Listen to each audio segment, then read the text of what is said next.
જી મહારાજા.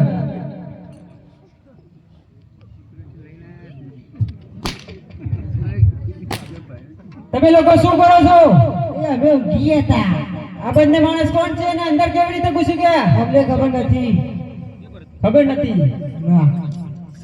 અરે ભાઈ તમે કોણ છો ને ક્યાંથી આવો છો? અમે પોકરગઢથી આવ્યા છે, રાયકા છીએ.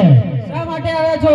અજમલના દળા દીકરા એવા રામદેવજીના લગન છે. બેન સગુલા માટે કંકુત્રી લઈને આવ્યા. સાથે સાથે સગુલા બેન તેરી પર જવાના છીએ. અરે સગુના બેન ને તો કોઈ ભાઈ જ નતો ને. એટલે છે બે કુંવર ભાઈ.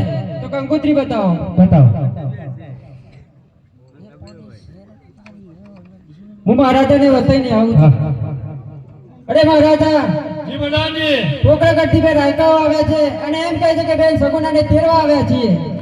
અરે ખામોશ રાયકા, આ તું શું બોલી રહ્યો છે એનું તને ભાન છે? અરે 20 વર્ષ થઈ ગયા તો પણ કોઈ ખબર નહીં, કોઈ ચિઠ્ઠી નહીં, અને આજે તું એમ કહે છે કે અમે સગુનાને તેરવા આવ્યા છીએ? અરે જે રસ્તે આવે છે તે રસ્તે પાછો ચાલે જા. પઢિયા સગુના બેન લીધા વગર રાયકા પાછા નહીં ફરે. અરે પટિયાના ઠેબે ચડીશ તો ઠેકાણે થઈ જઈશ. સગુના બેન લીધા વગર રાયકા પાછા નહીં ફરે.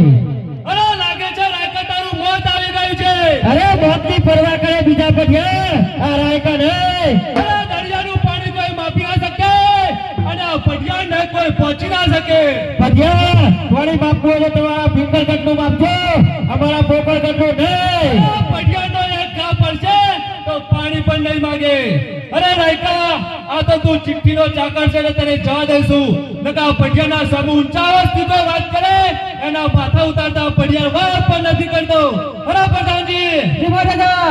આ રાયકાને આપણા પિંગલગઢનું પાણી બતાવી દો. અરે મારી મારીને સોડિયા પાડી નાખો. જી મહારાજા.